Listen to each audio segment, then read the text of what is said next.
Joining us now, Wolfspeed CEO Gregg Lowe.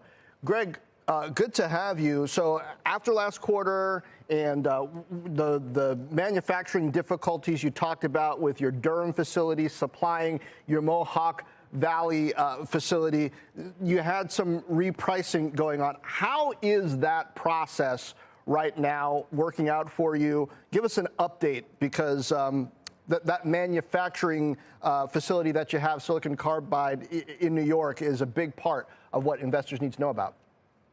Thanks a lot for having me, John. And yeah, we did have some challenges bringing on our Durham crystal growth operation. We had some supply chain issues that created a bit of a lag on that. And that factory then feeds the Mohawk Valley factory in New York.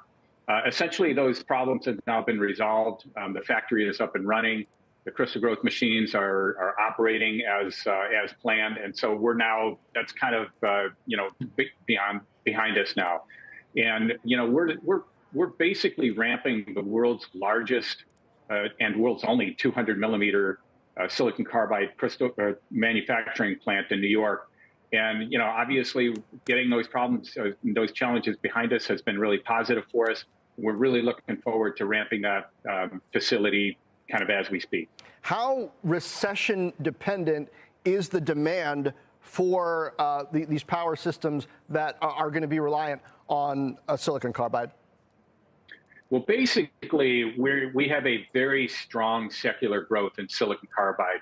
The world is moving from silicon, which has been the basis of semiconductor chips, to silicon carbide.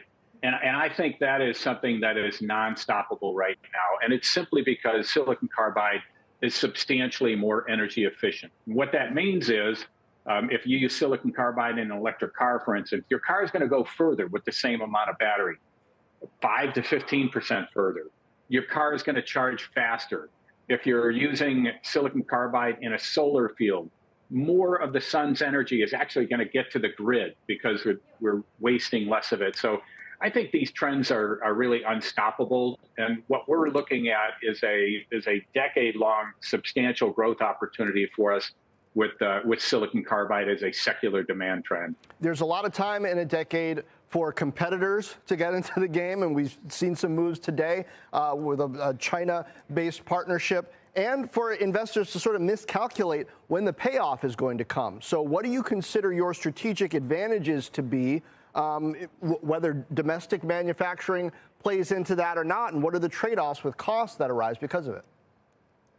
Well, we are the world's largest producer of silicon carbide materials. We produce about 60% of it today. And so we have a huge commanding lead on that. That scale advantage allows us to drive manufacturing improvements, which drives costs down, which allows us then to get more business, which increases our scale. And we sort of created this circular effect, if you will, of improving our business. We're increasing that scale substantially as we bring on the Mohawk Valley facility, the world's largest silicon carbide manufacturing plant, and the only one at 200 millimeter. We've been in this business for 35 years, and what I can tell you, it's not an easy business.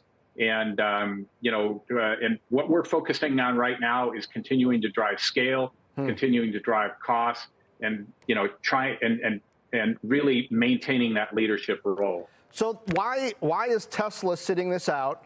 Right, said it was going to use 75% fewer silicon carbide transistors in its powertrains a few months ago. It's a really big player, and probably even more important than that, it's sort of a standard bearer for what a lot of people think about when they think about power efficiency in the future of EVs. What's it going to take to convince Elon Musk of this trajectory? Well, what effectively Tesla said during that announcement was that they were going to use, they were going to install an inverter in an entry-level car using 75% less silicon carbide. Our viewpoint is that's actually incremental growth for us, because we did not anticipate that silicon carbide would actually reach entry-level vehicles. They didn't make any mention about reduction of silicon carbide for their more mid-size or mid-range and higher-end vehicles. So our viewpoint is that this is actually incrementally positive for the adoption of silicon carbide into more entry-level vehicles. I'm just visiting with a whole bunch of customers here today up in Detroit, and the the commentary that I'm hearing back from customers is silicon carbide is being adopted across the vast majority of their platforms.